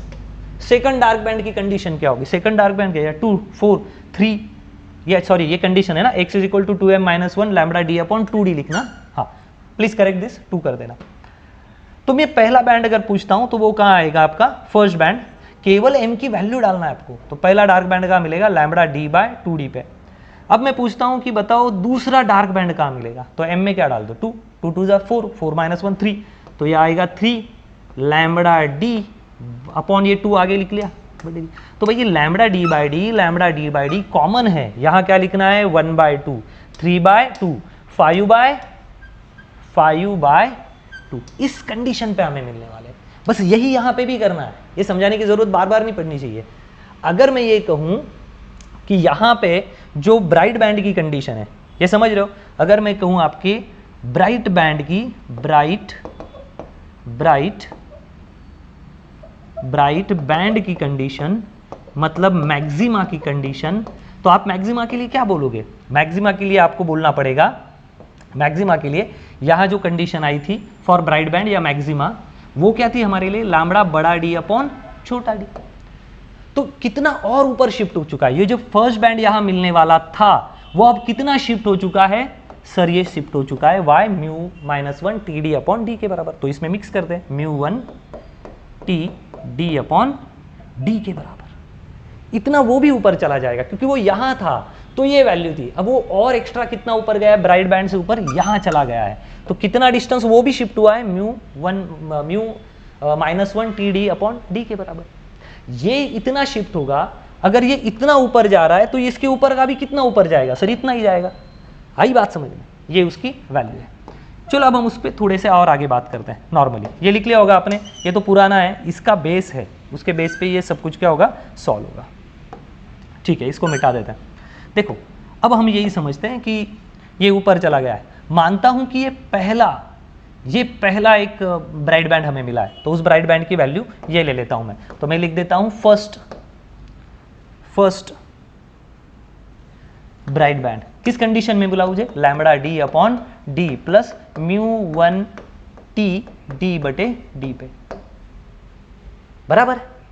आगे वाला क्या मिलेगा? एक्चुअली ये n है यहाँ पे, ये क्या है? n, डार्क ब्राइट बैंड की कंडीशन। तो मुझे पहला ब्राइट बैंड चाहिए था ना, तो मैंने 1 डाल दिया वहां पे। अब दूसरा ब्राइट बैंड कहाँ मिलेगा मुझे? दूसरा ब्राइट बैंड कहाँ मिलेगा? सर n की जगह पे 2 डाल दो, 2 lambda D upon D plus μ-1 T D upon D, यहां पे मिलेगा।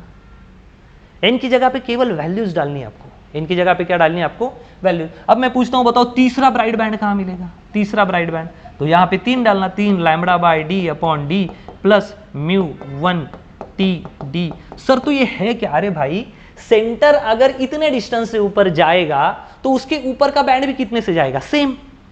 अगर मैं यहां हूं, यहां, और मेरे बाल अब यहां 6 फीट पे और सर मेरा 5.9 पे, अगर मैं थोड़ा ऊपर बन जाऊं तो मेरा सर अगर 6 पे जाए तो सर कितना ऊपर जाएगा, जितना मेरी हाइट बढ़ेगी उतना मेरी पूरी बॉडी लिफ्ट होगी। Are you understanding? अब ये हो गई ब्राइट बैंड की कंडीशन। अब मैं डार्क बैंड की कंडीशन लेता हूं। डार्क बैंड में क्या बनेगा, फॉर डार्क बैंड यहां लिख देते हैं, for dark band, for dark band. Dark band की कंडीशन क्या है? डार्क बैंड में क्या होता है, मिनिमा, पहला मिनिमा कब मिलेगा, उसकी कंडीशन क्या थी वहां पे, बताओ। हमने क्या निकाली थी, twice m-1 lambda d upon 2d। लिख दूं यहाँ पे लिख देता हूं, देखो, twice m-1 lambda d upon, lambda बड़ा d अपॉन 2d। अगर मैं यहाँ 1 डालता हूं पहली कंडीशन, तो यहाँ 1 डालने के बाद क्या होगा, फर्स्ट मिनिमा कितना बन जाएगा, तो m की जगह पे 1 डाल दो, तो 2 माइनस 1 तो कितना बन जाएगा 1। सो क्या आएगा, लैम्बडा d अपॉन 2d। बस, तो m में 1 डाल दिया तो 2 इंटू 1 2 माइनस 1 1, तो लैम्बडा d, ये कंडीशन है। तो भाई इस केस में क्या मैक्सिमा की कंडीशन आएगी, lambda d upon 2d plus वो भी कितने से शिफ्ट हो जाएगा, क्योंकि अगर सेंट्रल आगे जाएगा तो उसके बाजू का डार्क बैंड भी आगे जाएगा, तो वो भी कितने से शिफ्ट होंगे, μ-1 TD अपॉन d। ये हो गई इसकी कंडीशन। अब ये कौन सा हो गया, फर्स्ट मिनिमा। कौन सा हो गया, फर्स्ट। सर मुझे सेकंड मिनिमा चाहिए, सेकंड मिनिमा चाहिए, तो भाई m की जगह पे आप 2 डाल दो, सेकंड मिनिमा। अगर मैं यहाँ 2 डालता हूं तो 2 2 जा 4, 4 माइनस 1 3, कितना आएगा, सेकंड मिनिमा, ये सेकंड है, 3 लैम्बडा d बटे 2d plus μ-1 TD upon d। Are you understanding this case? Are you understanding this case? समझ रहा है आपको? यही पुरानी YDSE की कंडीशन में ही आपको ये सारे आंसर डालने हैं, वही से आपका आंसर परफेक्ट बनता है। ठीक है, मिटा दे सबको, इन सारी चीज़ों को मिटा दे। देखो अगर ये मिट जाएगा तो हम और इसका शॉर्टकट ट्रिक भी देख लेंगे। चलो इसको मिटाते हैं, ये शॉर्टकट ट्रिक देखते हैं इसका, ये सारी चीज़ों का शॉर्टकट ट्रिक निकालते हैं। तो देखो चलो फर्स्ट की केस, पहले तो हमें ब्राइट बैंड के लिए याद रखना है। ब्राइट बैंड के लिए क्या लिखोगे आप, y, ब्राइट बैंड के लिए, सॉरी ये मिटा देते हैं, for bright band, for bright band, या फिर लिखेंगे हम मैक्सिमा। आराम से देखो, कोई दिक्कत नहीं, फॉर मैक्सिमा क्या कंडीशन है, मैक्सिमा कंडीशन देखो ये लिख देना, n लैम्बडा d बटे d, ऐसा ही लिखने का। ये पूरा अगर जिसको लगे ना कि आप मैं लर्न नहीं कर सकता सर, मुझे शॉर्टकट ट्रिक चाहिए, तो ये शॉर्टकट ट्रिक है। प्लस ये तो कॉमन है, μ-1 t बड़ा d अपॉन छोटा d। ठीक है, अब मैं लिखता हूँ फॉर ब्राइट, बाबा फॉर, हाँ डार्क बैंड हो गया ना, अभी ये बार बार उसको ही देखेंगे। यहाँ लिख देना है आपको twice m-1 lambda d upon 2d, ऐसा लिख दो, भले यहाँ नहीं एक्सपेरिमेंट मैं बता देता हूँ आपको, μ-1 TD अपॉन d, ऐसा लिख दो चाहिए तो। अब इसको मिटा देता हूँ मैं, इसको मिटा देता हूँ। आपको जो भी नंबर वाला डार्क या ब्राइट बैंड या मैक्सिमा मिनिमा चाहिए ना, अब यहाँ से आ जाएगा, ये फाइनल है डायरेक्ट। चलो देखो, अब आप बताओ कि क्या चाहिए। अगर आप ये मांग रहे हो कि सर मुझे 5th नंबर का ब्राइट बैंड चाहिए, 5th नंबर का मैक्सिमा चाहिए, तो n की वैल्यू क्या डालोगे, ये केवल किसके लिए भाई, ब्राइट बैंड के लिए, ब्राइट या मैक्सिमा के लिए। n की जगह पे क्या डाल दो, यहाँ पे 5 lambda d by d plus μ-1 TD by d। Sir कितना है, ये 5th मैक्सिमा है, क्या है ये, फिक्स मैक्सिमा। अब आप बोलो नहीं सर मुझे 11th नंबर का मैक्सिमा चाहिए, 11th नंबर का मैक्सिमा, ये लो 11th नंबर का maxima, 11th lambda d by d plus μ-1 TD upon d। ये तो वो डिस्टेंस है कि जहां से आपका सेंट्रल ब्राइट बैंड ही ऊपर जा चुका है, ये वो डिस्टेंस है। तो अगर कोई चीज, अगर मैं थोड़ा ऊपर जाऊं, मानो कि मैं जिस अभी सरफेस पे खड़ा हूं वहां से अगर मैं 5 फीट ऊपर जाऊं, तो क्या मेरा सर यही रहेगा या ये भी 5 फीट ऊपर जाएगा? बस यही कॉमन सेंस लगाना है आपको, बस वही है, ये वो वाला डिस्टेंस है केवल, बाकी कुछ नहीं। अब मैं आपसे पूछता हूं, बताओ कि 5th नंबर का, 5th नहीं लेते हैं, फोर्थ नंबर का मिनिमा कहां मिलेगा आपको? कौन सा? फोर्थ नंबर का मिनिमा। मिनिमा तो m की जगह पे क्या डालना है आपको? 4 डाल के देखो, ये कितना होगा? 4 दूना 8। आई बात समझ में? 4 दूना 8, 8 माइनस 1 7, 7 लैम्बडा बाई 2। समझ रहे हो ना? तो यहाँ पे आप डाल के देख सकते हो, फोर्थ नंबर का चाहिए ना, तो यहाँ पे आप डाल दो 4, तो ये हो जाएगा 2 इंटू 4 माइनस 1, तो ये हो जाएगा 8 माइनस 1, मतलब ये हो जाएगा 7, 7/2। तो यहाँ लिख देते हैं lambda d by 2d plus mu minus 1 TD upon d. भाई बात समझ में? सर मुझे थर्ड नंबर का मिनिमा चाहिए, थर्ड नंबर का कहाँ बनेगा? सेंट्रल ब्राइट बैंड से। कहां से? सेंट्रल ब्राइट बैंड से। तो सेंट्रल ब्राइट बैंड से अगर निकालना है तो केवल यही फॉर्मूला यूज करो। अगर सेंटर ऑफ स्क्रीन से निकालना है तो बेटा ये डिस्टेंस ऐड करना। कौन सा डिस्टेंस ऐड करना? ये। कंफ्यूज होने की जरूरत नहीं है। अगर आपको सेंटर से, ब्राइट बैंड के सेंटर से पूछा गया, ये मानो कि यहां आपका इस पॉइंट पे bright band, dark band, bright band, dark band ऐसा बना है, तो आपको वो वाला डिस्टेंस निकालने के लिए ये पुरानी केसेस ही यूज करनी चाहिए। ये तो बस YSDM ही यूज करो ना।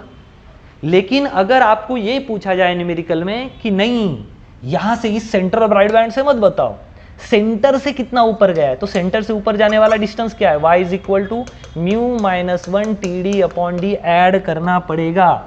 अगर सवाल आए कि बताओ हमें 11th नंबर का ब्राइट बैंड कब बनेगा, कहां से? सेंटर वाले डिस्टेंस से, तो ये हो गई भाई आपके ब्राइट बैंड क्या कंडीशंस। यहां 11 चाहिए ना, ये देखो 11 की कंडीशन, लेकिन सेंटर से पूछा तो सेंटर से और कितना ऊपर जा चुका है वो वाला ऐड करना पड़ेगा। YSDM ये ग्लास स्लैब वाला है। अगर ग्लास स्लैब वाला हो और सेंटर से पूछा जाए, स्क्रीन का सेंटर, यहां कौन सा सेंटर है? स्क्रीन का सेंटर, स्क्रीन के सेंटर से, तो स्क्रीन के सेंटर से जो आपका ब्राइट बैंड 11th नंबर का आएगा ना, वो प्लस ये वाला डिस्टेंस, क्योंकि आपका ग्लास की स्लैब की वजह से डिस्टेंस बढ़ चुका है, तब ये यूज करना है, तब तक नहीं कर पाओगे। Are you understanding? इस तरह इसको सॉल्व करना है। स्क्रीन के सेंटर से बताओ कि फोर्थ नंबर का मिनिमा कब बनेगा। ये तो यहां बन रहा था, लेकिन स्क्रीन का सेंटर से जो डिस्टेंस है ना, क्योंकि आपका स्लिट की वजह से डिस्टेंस ऊपर जाता है, तो ये वैल्यू ऐड कर दो, आ जाएगा आपका answer. Are you understand? So this is really simple. मुझे नहीं लगता इसमें कोई कॉम्प्लिकेटेड चीज आपको लगनी चाहिए। आई बात समझ में? अभी एक वाला और कर लेते हैं। सर हमें डार्क बैंड चाहिए, कौन से नंबर का? थर्ड नंबर का चाहिए। तो बस यहाँ पे 3 डाल दो। कितना डाल दो? 3, 3 दूना 6 और 5, 5/2 लैम्बडा डी अपॉन डी, ये छोटा डी भाई, छोटा D plus mu minus 1 TD upon D. जो भी चाहिए YSD के जो केसेस है वो अगर आपके परफेक्ट होंगे या लास्ट वाला वीडियो ओके होगा, तब भी जाके ये सारा वीडियो, सारा लेक्चर आपके दिमाग में बैठने वाला है। ठीक है, फटाक से छाप लो। चलो ऊपर क्वेश्चन देखते हैं। एक अगर अब ये प्रॉब्लम समझ में, अगर ये सारा थ्योरी समझ में आ गया तो अभी जेई नीट में कैसा सवाल आता है इस पे कॉम्प्लेक्स, उसके बारे में एक बात करेंगे। जी JEE and NEET ask question, IMP सवाल है, सवाल को एक बार पढ़ो। ठीक है, मैंने सवाल पहले लिख लिया, आप इसको आराम से कॉपी करो। Young's double slit experiment, find the thickness of glass. हमें क्या ढूंढना है? थिकनेस ऑफ ग्लास, T ढूंढना है। This is a question. और वो जो ग्लास है उसका रिफ्रैक्टिव इंडेक्स और म्यू जो है वो 2.2 रखा गया है। Kept in front of slit S1, S1 मतलब ऊपर वाली, ठीक है ना, मैं लिख देता हूँ अपर। कहाँ? ये अपर स्लिट के ऊपर एक ग्लास आगे रख दी गई है। ठीक है, आप चाहिए तो डायग्राम बना सकते हो। ये है ऐसा, और यहाँ पे एक ग्लास स्लिट रख दी है। ये आपका मेन सोर्स है, ये स्लिट S1 है, ये स्लिट S2 है, और यहाँ पे स्क्रीन है। यहाँ पे क्या है? स्क्रीन। ठीक है, यहाँ पे। ठीक है, so that the central maxima is form at the place of 12th bright fringe. इसका मतलब जहां पे 12th ब्राइट फ्रिंज बन रही थी बिफोर अर्लियर। अर्लियर का मतलब क्या है भाई? अर्लियर का मतलब क्या है? जब हमने ग्लास नहीं रखी थी, जब ग्लास नहीं रखी थी, उसके पहले यहां पे जब ग्लास नहीं थी, कौन सी फ्रिंज बन रही थी? 12th नंबर की फ्रिंज बन रही थी। उस जगह पे अब क्या बन रहा है? इसका सेंट्रल मैक्सिमा। जब ग्लास नहीं थी ना, मानो कि यहां पे कौन सी फ्रिंज बन रही थी? 12th bright band. क्या बन रही थी? 12th bright band. अब उस जगह पे ग्लास रखने के कारण यहां का जो सेंट्रल ब्राइट बैंड है ना वहां शिफ्ट हो चुका है। कहां शिफ्ट हो चुका है? वहां पे। इसका मतलब क्या है कि 12th ब्राइट बैंड जहां बन रही थी ना, जहां बन रही थी, कब? जब स्लैब नहीं था, जब स्लैब नहीं था। अब उस जगह पे क्या बन रहा है इसका? स्लैब रखने के बाद, स्लैब रखने के बाद क्या बन रहा है इसका? Central maxima. इसका मतलब ये जो सेंट्रल ब्राइट बैंड यहां बनने वाला था या बन रहा था, ग्लास के स्लैब के कारण ये कहां बन रहा है? 12th position of bright band earlier, जब ग्लास स्लैब नहीं रखा था। तो 12th बैंड ब्राइट बैंड की क्या कंडीशन है? n lambda D upon d, ये ब्राइट बैंड की कंडीशन। और ये हमारी स्लैब की कंडीशन क्या है? Mu minus 1 t D upon d. अब क्या क्या देखे रखा है? म्यू देखे रखा है हमें, म्यू है हमारे पास, थिकनेस तो हमें ढूंढनी है, सेंट्रल ब्राइट बैंड की कंडीशन है जो हमने मैच करवा दिया, और लैम्बडा दे दिया है 6000 एंगस्ट्रॉम। देखो डी और डी चला गया, ये डी और ये डी चला गया, क्या बचा केवल अब? सर एन मतलब कितने नंबर वाले ब्राइट बैंड की पोजीशन पे इसका सेंट्रल मैक्सिमा अब शिफ्ट हो चुका है? 12th, मैं यहां लिख देता हूं 12th, ठीक है। लैम्बडा यहां है, lambda 12th lambda is equal to mu, refractive index कितना है हमारा? 2.2 माइनस 1 इंटू थिकनेस हमें निकालनी है, बस अब इसको सॉल्व करना। तो ये चला गया, तो लैम्बडा की वैल्यू भी देख रखे, आई एम सॉरी 6, सो 12, और यहाँ पे लैम्बडा की वैल्यू है 6000 एंगस्ट्रॉम, मतलब 10⁻⁻10 इज इक्वल टू, ये कितना आ गया आपका? ये कितना आ गया आपका? 1.2, और ये आ गया आपका t, ठीक है। तो यहाँ कैसे सॉल्व कर सकते हैं हम इसको?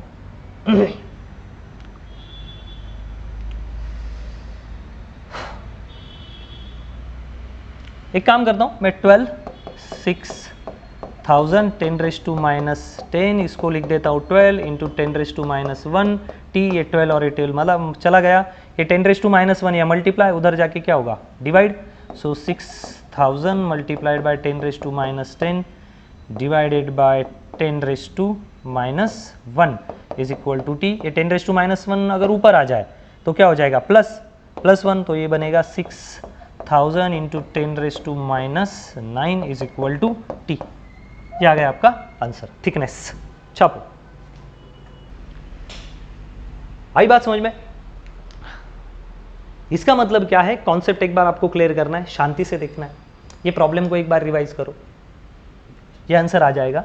तो आपको कितने नंबर की फ्रिंज या डार्क विड्थ देके ये क्या पूछ लेते हैं आपको? ये जो अभी आपको बताया ना कि ये 12th नंबर की ब्राइट बैंड हो सकता है वो पूछ ले आपको कि उसका जो सेंट्रल ब्राइट बैंड वहां गया जहां पे स्लैब रखने के पहले 11th नंबर का डार्क बैंड था, बस उसकी कंडीशन से मैच कर दो। अब डार्क बैंड की कंडीशन यहाँ ये नहीं ले सकते, वहां क्या लोगे आप? Twice m-1 lambda D upon lambda बड़ा डी अपॉन 2d। इस केसेस को लेना है और अलग अलग प्रॉब्लम आपको सॉल्व करना है, ठीक है। Thank you so much. इस लेक्चर में हम यही तक रखते हैं, स्लैब वाले पर्टिकुलरली। नेक्स्ट लेक्चर में हम जब इसका केवल एक न्यूमेरिकल वाले ही, स्पेसिफिक न्यूमेरिकल वाले लेक्चर बनाएंगे तब और डिटेल में बात करेंगे, ठीक है। चलो, thank you, bye bye, so much आपके टाइम के लिए, थैंक यू सो मच।